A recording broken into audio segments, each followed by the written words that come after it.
নূহ আলাইহিস সালাম একই এলাকার মানুষকে একই অঞ্চলেই আল্লাহর দ্বীনের দাওয়াত দিয়েছে।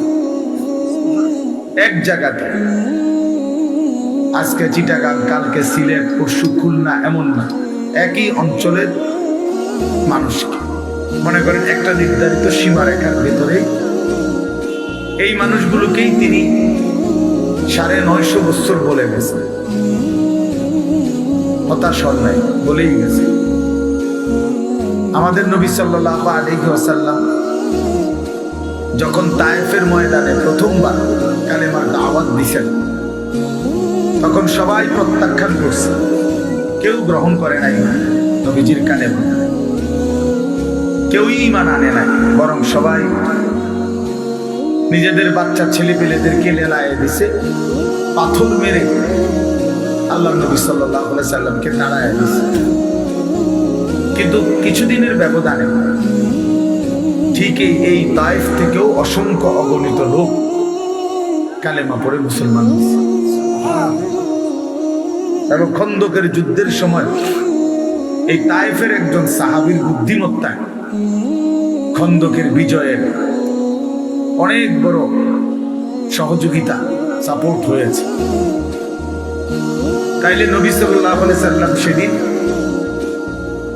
জিবরাইল ফেরেশতা এসে বলছিল, ইয়া রাসূলুল্লাহ, আপনি বললে পাহাড়ের ফেরেশতাকে বলে তায়েফবাসীকে 2 পাহাড়ের মাঝখানে ফেলে ধ্বংস করে দে, কেন তারা আপনার গা থেকে পবিত্র শরীর মুবারক থেকে রক্ত ঝরাইল। কিন্তু নবী সাল্লাল্লাহু আলাইহি সাল্লাম বলছেন, ইন্নী লাম উবআস লাআনান ওয়ালা গাযিবান ইন্নামা বুইসতু রাহমাতান। বলছেন জিবরাইল, আমি অভিশাপ দিতে আসি নাই, আমি শুধুই কেবল রাগ করতে আসি নাই, ধ্বংস করতে আসি নাই, আমি এসেছি রহমত হয়ে।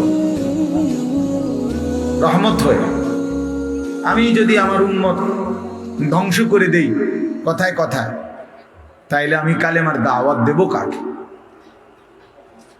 কাজেই তিনি বলছেন নবী সাল্লাল্লাহু আলাইহি সাল্লাম, জিবরাইল অপেক্ষা করো, আজ তারা ঈমান আনে নাই, অচিরেই একদিন তাদের বংশধর, তাদের খানদানের কেউ হয়তো ঈমান আনবে। এই জন্য এই বারবার শুনলে, বারবার বললে, বারবার বলতে থাকলে কলিজার মধ্যে একসময় ধাক্কা লাগে।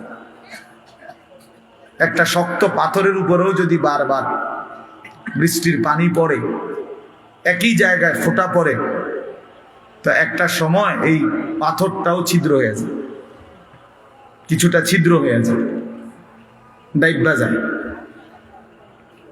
এই জন্য বললাম, আল্লাহর কথা মনোযোগ দিয়ে শুনলে ভালো, যেই শুনে তারই বরকত হয়। শুক্রবারে জুমার নামাজের বয়ান মনোযোগ দিয়ে শুনলে ধারাবাহিক 52